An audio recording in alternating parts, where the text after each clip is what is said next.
साथीहरु तपाईलाई धन्यवाद छ। आउनुस् आज हामी माइक्रोसफ्ट अफिस 2019 कसरी चाहिँ डाउनलोड गर्ने, कसरी चाहिँ एक्टिभ गर्ने भन्ने कुरा म तपाईलाई सिकाउने छु। म तपाईलाई देखाउने छु। मेरो भिडियोलाई लाइक एन्ड सब्स्क्राइब गर्दै जानुस्। यस्तो भिडियोहरु तपाईलाई म देखाउँदै जानेछु र प्रोत्साहन दिनुस्। तपाईलाई हाम्रो नेपाली भाषामा कसरी चाहिँ सिक्नुहुन्छ, कसरी चाहिँ आफ्नो माइक्रो अफिस कसरी चलाउनुहुन्छ, एक्सेलहरु भयो, हाम्रो माइक्रोसफ्ट वर्ड भयो कसरी चलाउने हैन, कसरी चाहिँ हामी यसलाई अब अफिसहरुमा काम युजमा लिन सक्छौं, यसलाई चाहिँ बिना पैसा बिना नै एक्टिभ गर्ने कसरी भन्ने कुराहरु तपाईलाई हामी सिकाउँछौं। आउनुस् अब हामी सिक्ने छौं र यसमा जाने छौं। एक्टिभ अब कसरी डाउनलोड गर्ने भनेको डाउनलोड लिंक चाहिँ म तपाईको के भन्छ अप्सनमा दिन्छु। डाउनलोड लिंक मेरो डिस्क्रिप्सनमा दिनेछु। आउनुस् अब तपाईको विन्डो कतिको छ, 64 बिटको छ कि 32 बिटको छ, त्यही अनुसार तपाईले डाउनलोड है तपाईले त्यसलाई त्यही अनुसार डाउनलोड गर्नुहोस्। त्यसको बादमा तपाईको अनि मात्र थाहा हुन्छ। न त फेरि तपाईले 64 बिट गर्नुभयो भने 32 बिटकोमा तपाईले 34 बिटको गर्नुभयो भने चाहिँ त्यो सपोर्ट गर्दैन है। अब हामी यसमा लागि हामी कन्ट्रोल प्यानलमा जान्छौं र कन्ट्रोल प्यानलमा गएर तपाईको सिस्टमलाई हेर्छौं। हामी सिस्टम हेर्नुस्। जस्तै अहिले यहाँ कति छ, 4 GB 64 बिटको छ है, 64 बिटको छ। यसलाई हामीले 64 बिटमै नै डाउनलोड गर्नुपर्छ है। हामी त्यो हेर्न सक्छौं। 64 बिटमै डाउनलोड गर्नुपर्छ। त्यसैले हेर्नुस् है, 64 बिटमै डाउनलोड गर्नुपर्ने हुन्छ।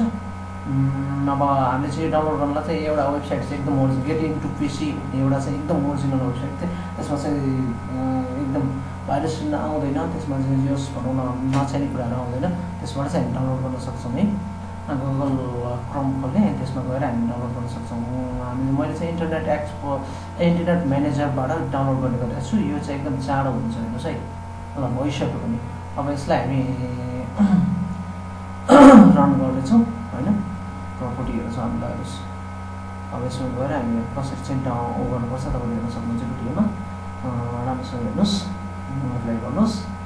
त्यसको बादमा एकचोटी एउटा कुरा ध्यानमा दिनुस्। जस्तो जुनै पनि सफ्टवेयरहरु अपडेट के भन्छ यो के भन्छ इन्स्टल गर्दाखेरि इन्टरनेट ब्राउजर चाहिँ बन्द गरिदिनुहोस् प्लिज है। इन्टरनेट ब्राउजर चाहिँ बन्द गरिदिनु होला, किनकि नत्र भने त्यसले चाहिँ के भन्छ त्यो की चाहिँ एक्टिभ हुन दिँदैन कहिले पनि। यो चाहिँ याद गरिदिनु होला है। तपाईले कुनै हालतमा पनि यसलाई चाहिँ याद गर्नुस्। अब यसलाई अब इन्स्टल गर्नुस्, रन गर्नुस्।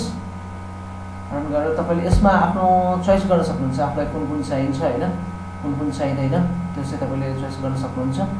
चोइस गर्नेको बादमा टिक मार्क लगाउनेको बादमा तपाईले यसलाई इन्स्टल अफिसमा जानुस् है। इन्स्टल अफिसमा जानुस् र यसलाई हामी इन्स्टल गर्न सक्छौं है। हेर्दै जानुस् कसरी चाहिँ इन्स्टल गर्ने भन्ने कुरा।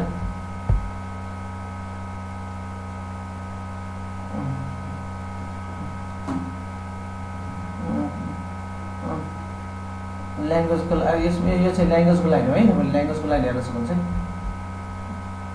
इन्स्टल अफिसमा क्लिक गर्ने। अब त्यो इन्स्टल हुँदै गर्छ है। त्यो चाहिँ तपाईको कम्प्युटरमा डिपेन्ड गर्छ है, कतिको फास्ट हुने कतिको फास्ट नहुने भन्ने कुरा। त्यो चाहिँ तपाईको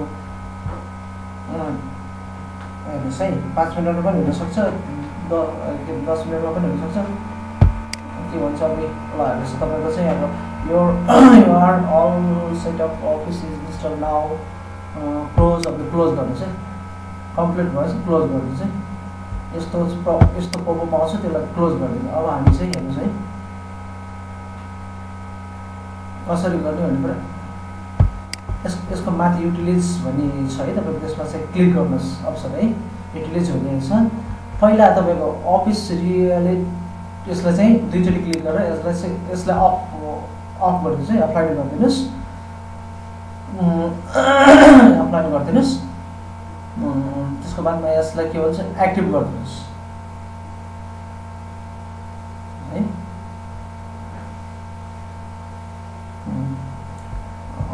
अब के भन्छ यसलाई एक्टिभ भइसकेको छ मेरोमा हैन। अब तपाईलाई यो भिडियो कस्तो लाग्छ है, लाइक एन्ड सब्स्क्राइब गरिदिनुहोस्। हस् त धन्यवाद। अब अरु खास के भनौँ तपाईहरुलाई हैन, मेरो च्यानललाई लाइक एन्ड सब्स्क्राइब गरिदिनुहोस्। यो च्यानलको नाम चाहिँ रिता पवन हो है। तपाईले हेर्न सक्नुहुन्छ। रिता पवन च्यानललाई चाहिँ लाइक एन्ड सब्स्क्राइब